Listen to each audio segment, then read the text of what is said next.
क्या हाल है दोस्तों, आप सभी का स्वागत है मेरे नए ब्लॉग में। आई होप कि आपको मेरे उत्तर प्रदेश के ब्लॉग्स पसंद आए होंगे, और अगर आपने अभी तक नहीं देखे तो कोई बात नहीं, क्योंकि किसी ने भी नहीं देखे।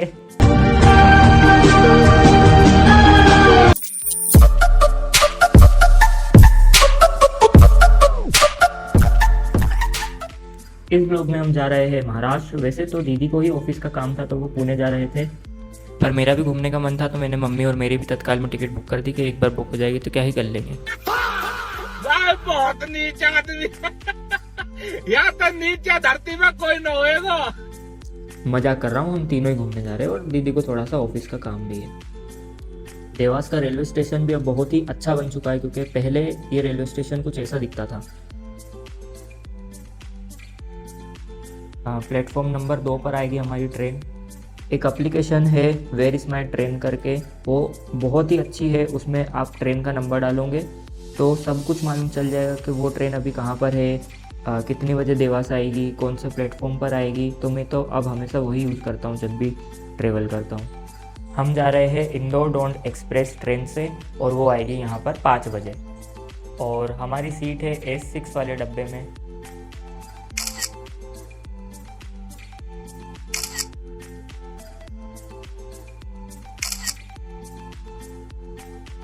ट्रेन आ गई है इंदौर डोंट। थोड़ी सी लेट हुई, 10-15 मिनट, 5:15 पर आई।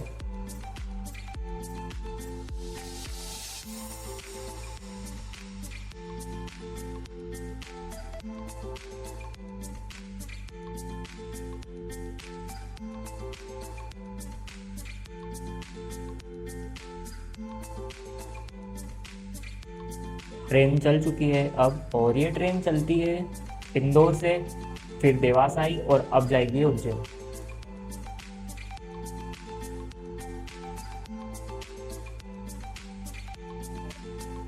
उज्जैन आ गया है और थोड़ी सी भूख लग रही थी तो हमने थोड़ा सा मिक्सचर खाया। तो ट्रेन को चले हुए कुछ घंटे हो गए हैं, और राजस्थान कैसे आ गया? अच्छा, रतलाम आ गया है।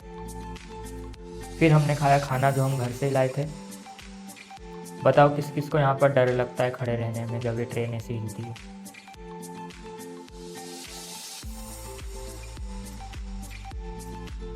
रात की 11 बज गई है और सब सो चुके हैं अब, तो अब हम सुबह ही मिलते हैं। Good night. गुड मॉर्निंग दोस्तों, हम महाराष्ट्र पहुँच गए हैं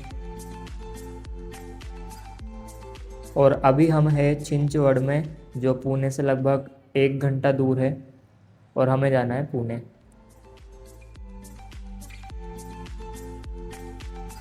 दोस्तों अभी अभी गूगल पर मैंने देखा है कि जहाँ हमें जाना है वो चिंचवड़ से ही पास है, पुणे से नहीं।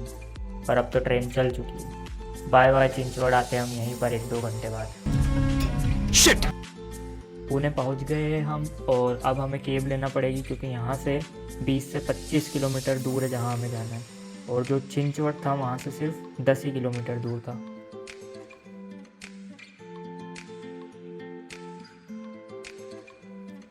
कार तो बहुत ही महंगी पड़ रही थी, इसलिए हमने ऑटो कर लिया है। आधे घंटे में ये पहुँचा देंगे। पिछले 5 मिनट से गाड़ियाँ इतनी धीरे धीरे चल रही है, पता नहीं क्या हो गया है।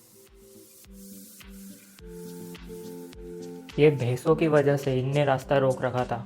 साइड में चला करो भैंसों। नहीं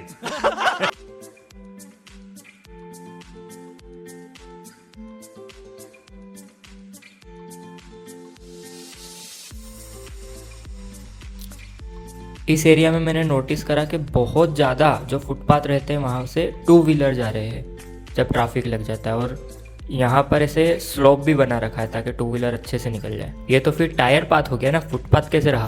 भाई आपका नॉलेज तो कमाल का है भाई का।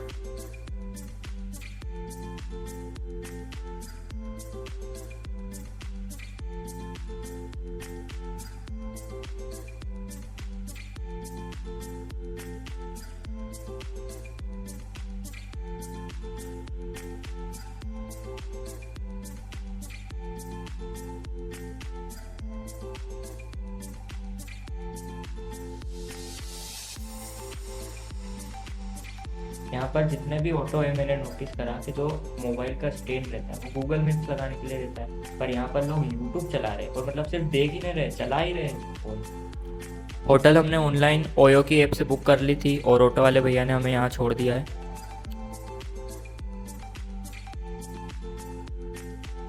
10 बज गई है और अभी हम जा रहे हैं पास में ही नाश्ता करने, और मम्मी घर पर ही है तो उनके लिए पैक करा लेंगे। यहाँ का चप्पा चप्पा दीदी जानती है क्योंकि दीदी यहाँ 2 साल रही है पीजी में, और मैंने भी थोड़ा बहुत देख रखा है क्योंकि मैं भी 2-3 बार आया हूँ यहाँ पर। यहाँ करेंगे हम नाश्ता, और नाम इसका इंदौरी चाट है, पर जिनकी ये शॉप है वो भैया राजस्थान के। भैया ने बताया कि यहाँ के लोगों को इंदौर के खाने का टेस्ट बहुत पसंद है, तो जिस शॉप का भी नाम यहाँ पर इंदौर या इंदौरी कुछ रख दो ना तो वो शॉप चल जाती है। नाश्ता हमने पैक करा लिया है, 2 प्लेट पोहे और 1 आलू की चाट, और अब हम जा रहे हैं वापस होटल। अभी हम है लक्ष्मी चौक एरिया में, और इस एरिया में आपको पीजी के अलावा कुछ भी नहीं मिलेगा। मतलब यहाँ पर पीजी बन रही है, बहुत सारी होटल वगैरह बन रहे हैं, क्योंकि यहाँ पर सिर्फ वही लोग रहते हैं जो जॉब करने आते हैं। होटल हम पहुँच गए हैं और फिर हमने करा नाश्ता, और भैया ने सिर्फ नाम ही इंदौरी नहीं रखा है, टेस्ट भी वैसा ही रखा है, 1 नंबर। फिर हमने करा थोड़ी देर आराम करने के बाद अब हम जा रहे हैं मेन लक्ष्मी चौक पर, वहाँ पर हम खाना खाएंगे। मैंने आज तक दाबेली ट्राई नहीं करी थी तो मैंने खाई दाबेली, और फिर खाए हमने मेथी के पराठे।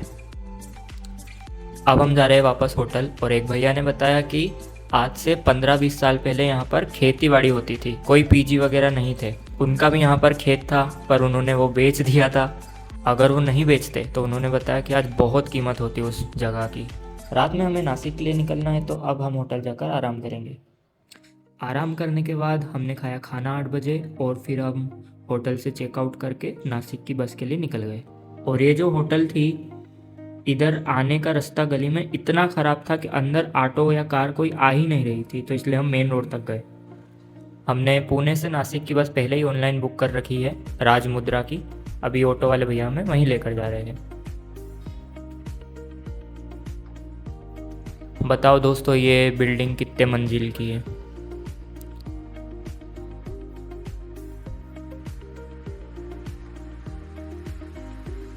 बस हमें मिल गई है राजमुद्रा की, और सीट पर भी मैं बैठ गया हूँ। बस को चले हुए 2 घंटे हो गए हैं, और अभी बीकानेर रेस्टोरेंट पे यहाँ रुकी है वो। खाना तो हम होटल से ही खाकर आए थे, तो हमने सिर्फ चाय पी।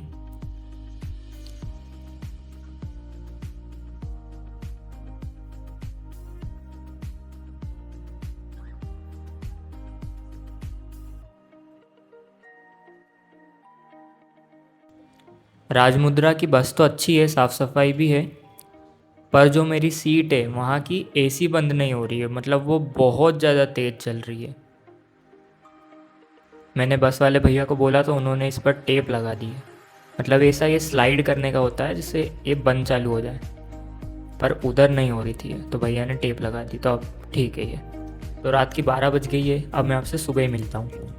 गुड मॉर्निंग दोस्तों, हम नासिक पहुँच गए हैं और सुबह की 5 बज रही है। अब यहाँ से हमें एक ऐसी होटल ढूंढना है जहाँ से जो मंदिर है, जो घाट है वो पास पड़े। पर दिक्कत यह है कि इतनी सुबह कोई भी होटल वाला या धर्मशाला वाला फ़ोन ही नहीं उठा रहा है। 1 घंटे पचने के बाद हमें एक ऑनलाइन अच्छी होटल मिल गई है जो बिल्कुल घाट के पास है, तो अभी ऑटो वाले भैया हमें वहीं ले जा रहे हैं। थोड़ी सी महंगी पड़ी पर जगह बहुत अच्छी है उस होटल की। मतलब हमें जहाँ भी जाना था, घाट और 2-3 मंदिर है, वो सारी चीज़ें वहाँ से बिल्कुल पास है उस होटल से। ऑटो वाले भैया ने होटल तक छोड़ दिया है हमें।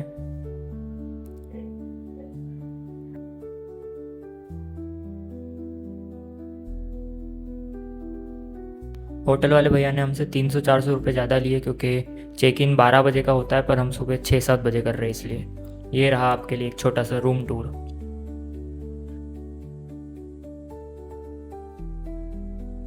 टीवी है पर टीवी चल नहीं रही है। होटल महंगी है पर मैंने सिर्फ इसलिए इस होटल को बुक करा है क्योंकि जो गोदावरी घाट है वो इस होटल के बहुत ही पास है। आप देखो, वो रहा घाट। अभी तो हमें नहाकर रेडी होना है क्योंकि हमें पहले त्र्यंबकेश्वर मंदिर जाना है और वो यहाँ से 1-1.5 घंटा दूर है। हम रेडी हो गए हैं और अभी हम जा रहे हैं नासिक के बस स्टैंड त्र्यंबकेश्वर की बस के लिए।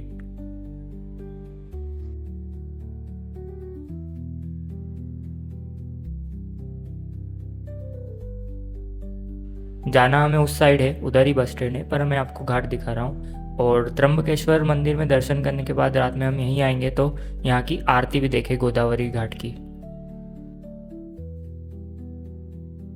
वो उस साइड था घाट और हम जा रहे हैं अब इधर बस स्टैंड की तरफ। गोदावरी के पास में ही ये मार्केट भी लगता है, पर अभी ये बंद है सुबह, पर इधर बहुत भीड़ होती है। जब हम त्र्यंबकेश्वर से वापस लौटेंगे शाम के समय तो आपको भीड़ दिखाऊंगा यहाँ की। चलो आपको नासिक सिटी के बारे में कुछ बताता हूँ। नासिक एक प्राचीन और पवित्र शहर है जिसका इतिहास रामायण काल से जुड़ा हुआ माना जाता है। कहा जाता है कि भगवान राम, माता सीता और लक्ष्मण जी ने अपने वनवास का कुछ समय यहाँ बिताया था। लक्ष्मण जी द्वारा शूर्पनखा की नाक काटने की कथा से ही इस शहर का नाम नासिक पड़ा। गोदावरी नदी और त्र्यंबकेश्वर ज्योतिर्लिंग के कारण इसे दक्षिण की काशी भी कहा जाता है। आज दत्त जयंती भी है। दत्त जयंती भगवान दत्तात्रेय जी के जन्म उत्सव के रूप में मनाई जाती है।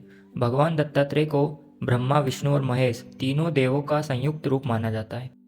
पास के ही रेस्टोरेंट में हमने खाना भी खा लिया क्योंकि जहाँ हम जा रहे हैं त्र्यंबकेश्वर वहाँ वो शायद गांव है, वहाँ खाना मिले या ना मिले मुझे इतना आइडिया नहीं, इसलिए हमने पहले यहाँ खाना खा लिया, डोसा और पाव भाजी।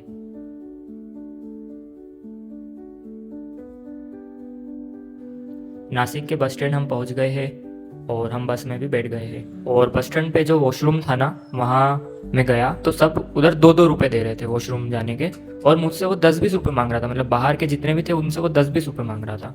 बात 2 रुपये या 20 रुपये देने की नहीं है, पर वो बात ही ऐसे कर रहा था। वो तो मैं बहस करता नहीं हूँ जब कहीं बाहर घूमने जाता हूँ, और हमारी बस भी आ गई थी, नहीं तो बताता उसको मैं।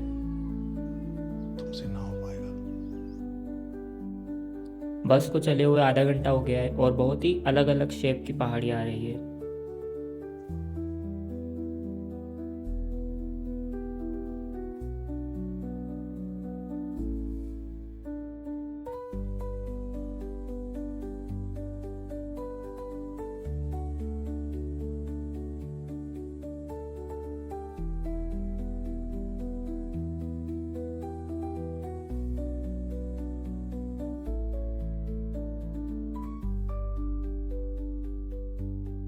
पता नहीं है कोइंसिडेंस है या क्या, पर जहाँ भी मैं जाता हूँ वहाँ की रोड बनने लग जाती है। मतलब मैं जब ओमकारेश्वर गया था जब भी बन रही थी, जब बनारस गया था वहाँ भी बन रही थी, और अब नासिक आया हूँ तो यहाँ भी बन रही है। अगर आपके शहर में कोई रोड वगैरह बनवाना हो तो मुझे बुला लीजिएगा, अगले दिन आपको रोड खुदी हुई मिलेगी।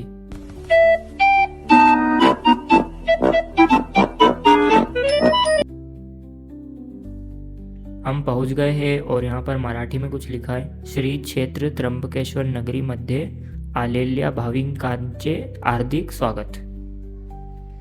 त्र्यंबकेश्वर एक छोटा सा लेकिन बेहद पवित्र और शांत शहर है। यह वही स्थान है जहाँ प्रसिद्ध त्र्यंबकेश्वर ज्योतिर्लिंग, जो भगवान शिव जी के 12वें ज्योतिर्लिंगों में से एक है। चारों तरफ पहाड़, हरियाली और मंदिरों की घंटियों की आवाज़।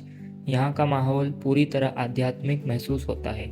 यहाँ की गलियों में चलते हुए हर जगह भक्ति और शांति का अनुभव होता है। दूर दूर से श्रद्धालु यहाँ भगवान शिव के दर्शन और आशीर्वाद लेने आते हैं।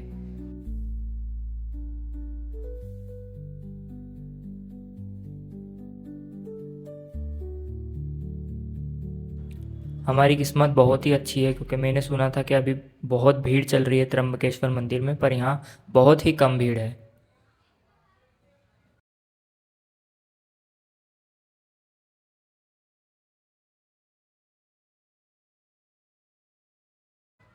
डोगेश भाई भी आशीर्वाद लेने आए हैं।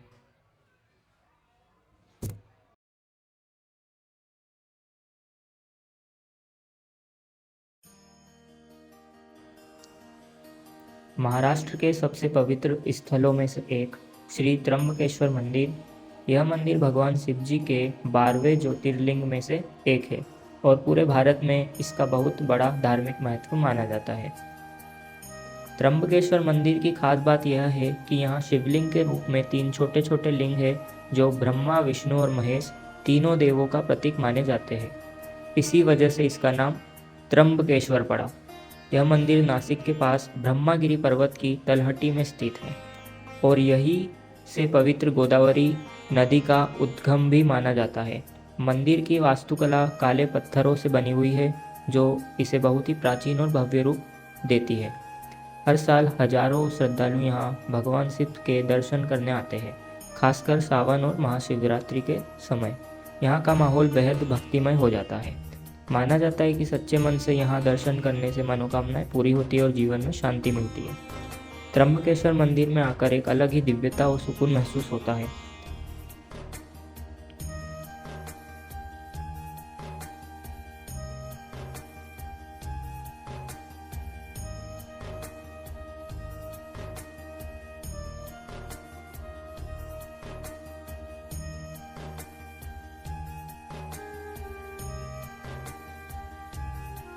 बहुत ही अच्छे दर्शन हुए हमारे, आराम से, बिल्कुल कम भीड़ थी। हम सोच कर आए थे कि लाइन में 3 से 4 घंटे लगना पड़ेगा, पर लगभग 1.5 घंटे में हमारे दर्शन हो गए।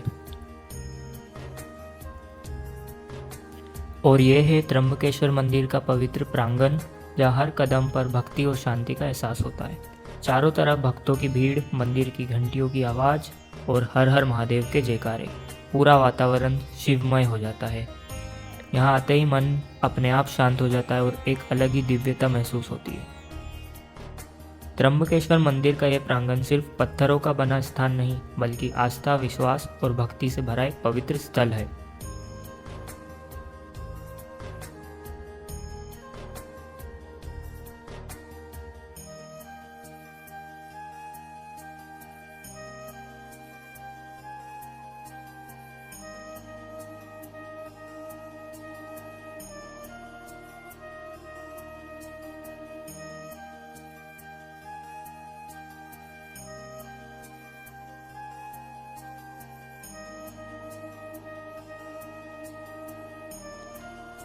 त्र्यंबकेश्वर मंदिर के प्रांगण में भी विराजमान है भगवान शिव।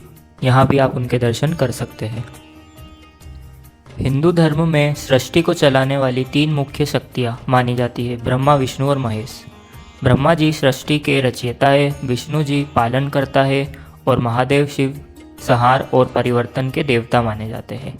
इन तीनों देवों को मिलाकर त्रिदेव कहा जाता है, जो सृष्टि के निर्माण, पालन और अंत का संतुलन बनाए रखते हैं। कहा जाता है कि जीवन का हर चक्र इन्हीं 3 शक्तियों से चलता है। जब भक्त इन तीनों देवों का एक साथ स्मरण करता है तो उसे सृष्टि की पूर्ण शक्तियाँ का आशीर्वाद प्राप्त होता है।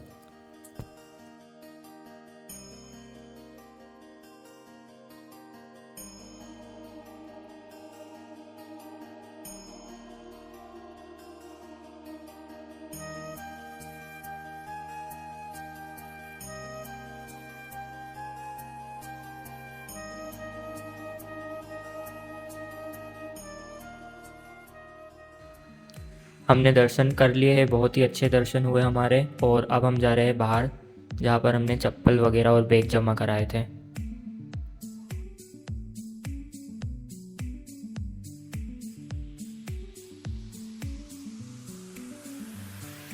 हमने चप्पल पहन ली है और बैग भी ले लिया है।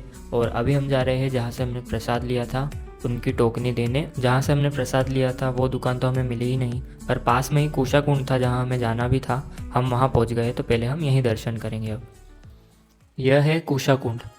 यह स्थान त्र्यंबकेश्वर की सबसे महत्वपूर्ण और पवित्र जगहों में से एक माना जाता है। मान्यता है कि यहीं से पवित्र गोदावरी नदी का उद्गम होता है, इसलिए इस कुंड को गोदावरी का प्रारंभिक स्थल भी कहा जाता है। श्रद्धालु यहाँ स्नान करके खुद को पवित्र मानते हैं और फिर भगवान त्र्यंबकेश्वर के दर्शन करने जाते हैं। कुशावर्त कुंड का इतिहास बहुत प्राचीन है। कहा जाता है कि गौतम ऋषि ने यहाँ तपस्या की थी और उनकी प्रार्थना से माँ गंगा ने गोदावरी के रूप में यहाँ अवतार लिया। इसी कारण यह स्थान सदियों से आस्था और प्रतीक का केंद्र बना हुआ है। चारों ओर मंदिरों से घिरा यह कुंड बेहद शांत और आध्यात्मिक वातावरण देता है। सुबह और शाम के समय यहाँ भक्त स्नान करते हुए और पूजा करते हुए दिखाई देते हैं, जिससे पूरा माहौल भक्तिमय हो जाता है।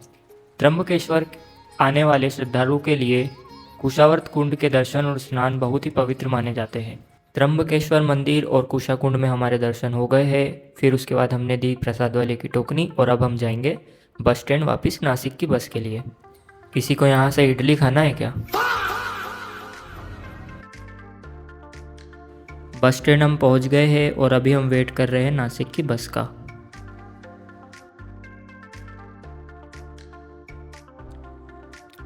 नासिक के लिए हम बस में बैठ गए हैं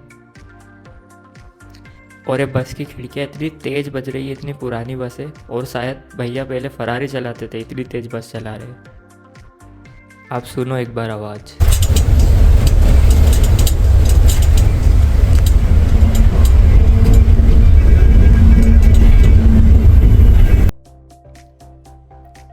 हम नासिक के बस स्टैंड पहुंच गए हैं और हमने ऑटो कर लिया है हमारी होटल तक के लिए।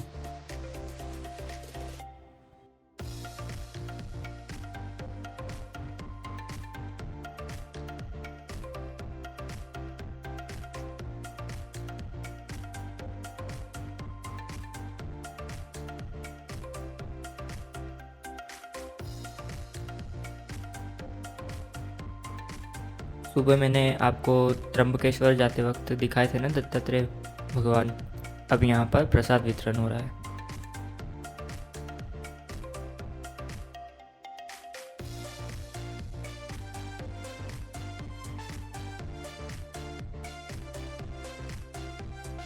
ये वही मार्केट है जो सुबह मैंने आपको दिखाया था, सारी दुकानें बंद थी, पर अब देखिए कितनी भीड़ हो गई है इधर। हम अभी होटल पर जाकर थोड़ा सा आराम करेंगे, फिर इस मार्केट को एक्सप्लोर करने आएंगे थोड़ी देर बाद।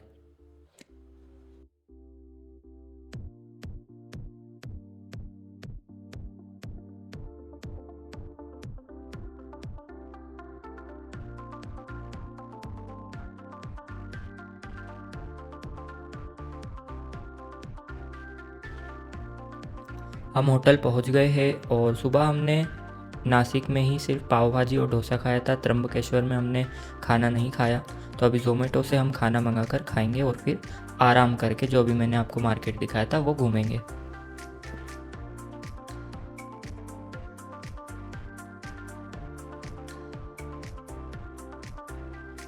इस होटल को बुक करने का बेस्ट डिसीजन था क्योंकि ये घाट बहुत पास है गोदावरी और शाम को 7 बजे यहाँ पर आरती होगी तो हम वो भी अटेंड करेंगे। और हमें रात में आरती के बाद कालाराम मंदिर और सीता गुफा भी जाना है, वो भी हम पैदल ही जाएंगे क्योंकि इस होटल से वो भी पास है। खाना आ गया है और वो खाकर फिर हमने आराम किया। आराम करने के बाद अब हम जा रहे हैं मार्केट को एक्सप्लोर करने।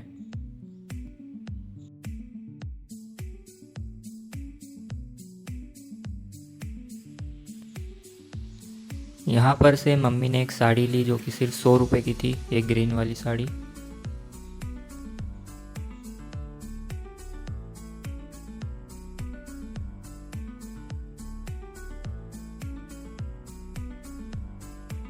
जय श्री राम।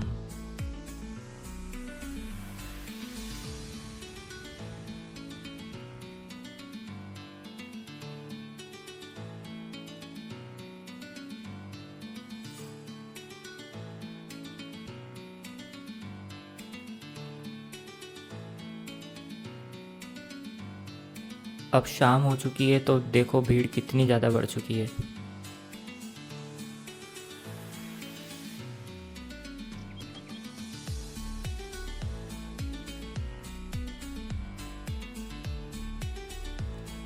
इस मार्केट में सारी चीज़ें ही लेडीज़ की मिल रही है, जैसे कि साड़ी, कुर्ती या जितना भी कुछ होता है, मतलब हम मेरे लायक तो कुछ भी नहीं है यहाँ पर।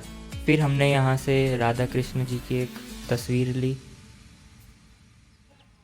मैंने भी यादगिरी के तौर पर 2 कीचेन ले लिए, अभी मैं होटल जाकर आपको बताता हूँ।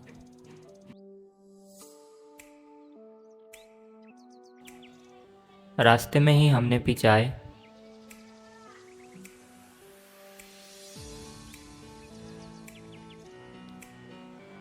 मार्केट हमने घूम लिया है और अब हम होटल आ गए हैं। हम 20-20 रुपए की बिस्लेरी खरीद रहे थे तो होटल वाले भैया ने बोला आरओ लगा हुआ है तो वहीं से आप बोतल भर लीजिए। पानी भरने में बहुत ज़्यादा समय लग रहा था तो मैंने सोचा पास में स्टोर रूम है होटल का, तो देखो तो सही क्या क्या है। पर स्टोर रूम से ही बाहर का दिख रहा था क्योंकि बीच में मिरर लगा हुआ था, तो बाहर ओनर बैठे थे चेयर पे, तो उन्होंने सोचा इसको तो पानी भरने का बोला था, स्टोर रूम में क्या कर रहा है, तो उनने थोड़ी देर बाद फिर उधर का दरवाज़ा ही लगा दिया स्टोर रूम का।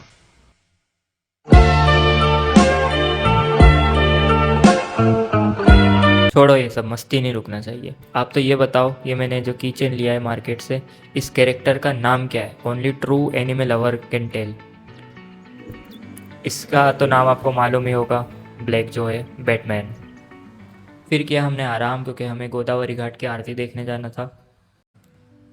6:40 हो गई है और हम थोड़े से लेट हो गए, आरती बस स्टार्ट होने वाली है, पर घाट पास में ही है तो हम सही समय पर पहुंच जाएंगे।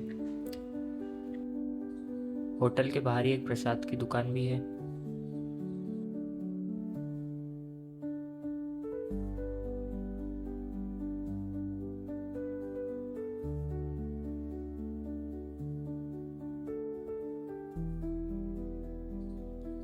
यहाँ गोदावरी घाट पर लोग सिर्फ दर्शन और स्नान के लिए ही नहीं आते, बल्कि कई लोग इस घाट से नदी पार भी करते हैं। जो लोकल लोग हैं वो रोज काम के लिए इस रास्ते का ही इस्तेमाल करते हैं। यह घाट सिर्फ आस्था का केंद्र नहीं, बल्कि लोगों की जिंदगी का एक हिस्सा भी है।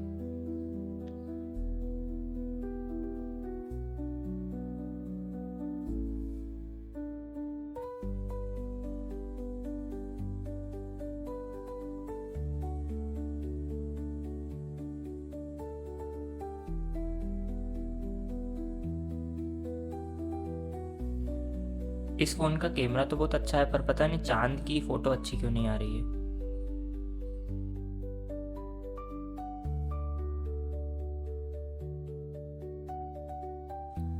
घाट पर ही आपको खाने की सारी चीजें मिल जाएगी, आइसक्रीम, चाउमीन, नूडल्स, पानी बतासी। ये है नासिक का पवित्र गोदावरी घाट, जहाँ बहती है दक्षिण की गंगा, माँ गोदावरी। यहाँ का शांत वातावरण और भक्तों की श्रद्धा इस जगह को और भी पवित्र बना देती है। नासिक की पहचान ही इस घाट से है।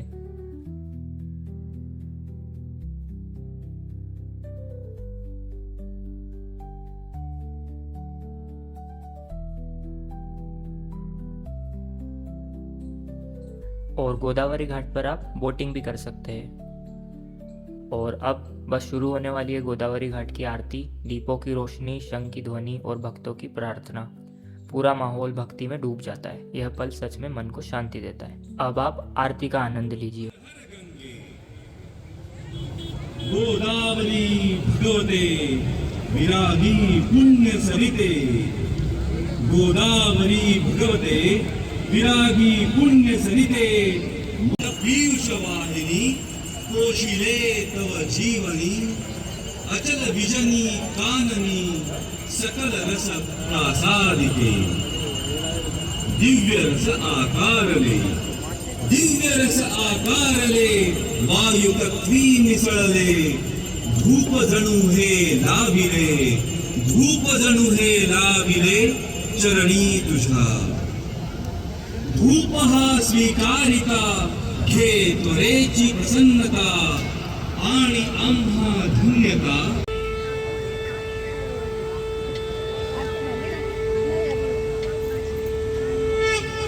त्र्यंबकस्य जटोद्भूते गौतमस्यागनाशिनी, सत्वदा सागरं यान्ति गोदावरी नमोस्तुते, गोदावरी नमोस्तुते, गोदावरी नमोस्तुते।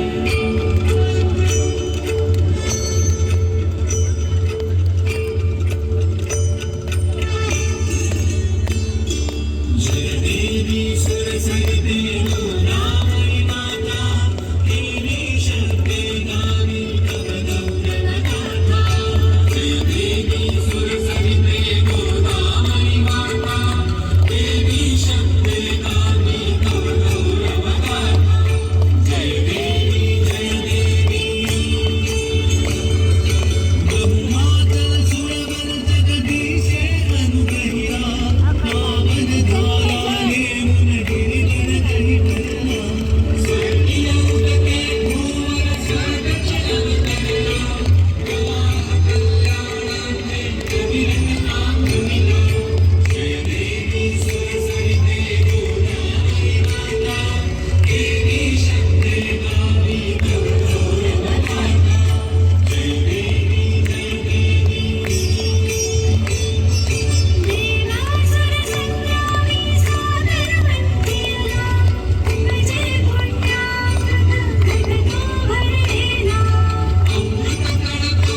पुष्पैः देवता अभिवन्दनम्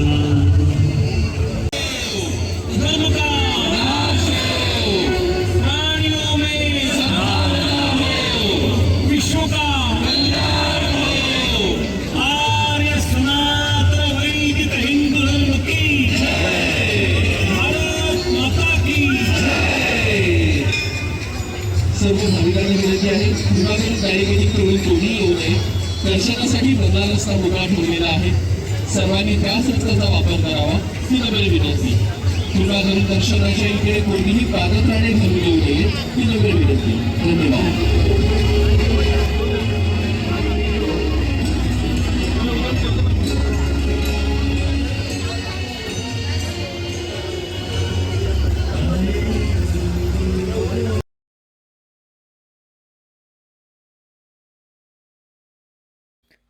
आप भी टीवी या फ़ोन में से ही आरती ले लो।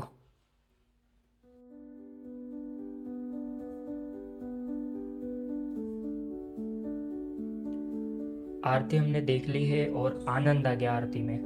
और अब हम जा रहे हैं कालाराम मंदिर, जो इस घाट के उस पार है।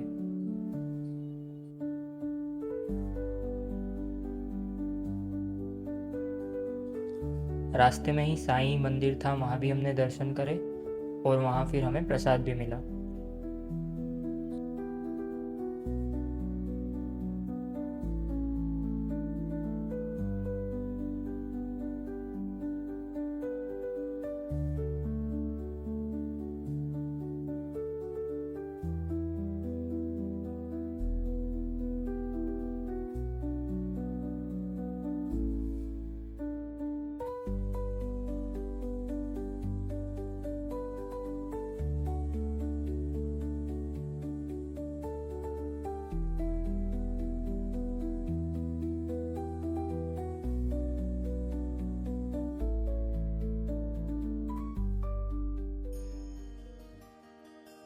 हम कालाराम मंदिर आ गए हैं। ये है नासिक के पंचवटी क्षेत्र में स्थित प्रसिद्ध कालाराम मंदिर। यह मंदिर भगवान श्री राम को समर्पित है और नासिक के सबसे महत्वपूर्ण धार्मिक स्थलों में से एक माना जाता है। इस मंदिर की सबसे खास बात यह है कि यहाँ स्थापित भगवान राम की काले पत्थर से बनी हुई मूर्ति है। इसी कारण इसका नाम पड़ा कालाराम मंदिर। कहा जाता है कि यह मूर्ति गोदावरी नदी से प्राप्त हुई थी और बाद में इस भव्य मंदिर का निर्माण कराया गया। इस मंदिर का निर्माण 18वीं शताब्दी में पेशवा काल के दौरान सरदार रंगराव ओडेकर ने करवाया था। पूरा मंदिर काले पत्थरों से बना है और इसकी नक्काशी मराठा स्थापत्य शैली की झलक दिखती है। मंदिर की ऊंची दीवारें और विशाल प्रांगण इसकी भव्यता को दर्शाते हैं। रामायण काल से भी इस स्थान का गहरा संबंध माना जाता है। मान्यता है कि भगवान राम, माता सीता और लक्ष्मण जी ने अपने वनवास में कुछ समय इस पंचवटी क्षेत्र में भी बिताया था। दर्शन हो गए हमारे और अब हम जा रहे हैं पास में ही सीता गुफा।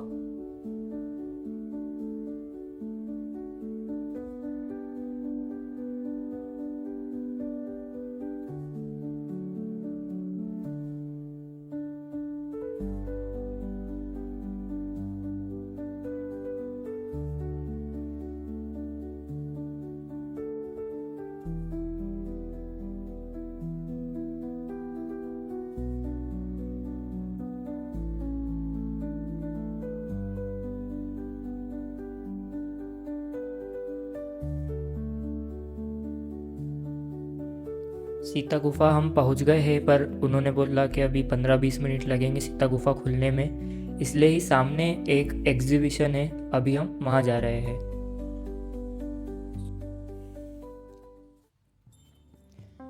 यहाँ दिखाई गई सीता हरण और सीता संसार की मूर्तियों से हमें रामायण की उस महत्वपूर्ण घटना की याद दिलाती है जब रावण माता सीता का हरण करके ले गए थे। वहीं पर रामायण की सबसे बड़ी कथा की शुरुआत हुई। यह सिर्फ मूर्तियाँ ही नहीं बल्कि हमारी आस्था और संस्कृति की एक झलक भी है। और यहाँ एक गौशाला भी है जहाँ आप गायों को घास खिला सकते हैं। जब तक सीता गुफा भी खुल गई यह वही स्थान माना जाता है जहां वनवास के दौरान भगवान राम, माता सीता और लक्ष्मण जी ने कुछ समय बिताया था। यह गुफा आकार में बहुत ही ज़्यादा छोटी और संकरी है। अंदर जाने के लिए झुककर या सीढ़ियों से नीचे उतरना पड़ता है, जिससे ऐसा महसूस होता है जैसे हम सच में किसी प्राचीन काल की यात्रा कर रहे हो। मान्यता है कि इसी क्षेत्र से रावण ने माता सीता का हरण किया था, इसलिए यह स्थान रामायण की उस महत्वपूर्ण घटना से जुड़ा हुआ माना जाता है। सीता गुफा के बाद अब हम जा रहे हैं होटल, क्योंकि हम बहुत ज़्यादा थक गए हैं। आज ही हम नासिक आए थे पुणे से, और फिर उसके बाद हम गए त्र्यंबकेश्वर, उसके बाद कुशाकुंड, फिर हम वापस नासिक आए, फिर उसके बाद गोदावरी घाट की आरती देखी, फिर उसके बाद कालाराम मंदिर गए, फिर सीता गुफा गए। इसलिए अब हम होटल जाकर खाना खाकर सो जाएंगे, क्योंकि कल सुबह हमें निकलना है औरंगाबाद के लिए।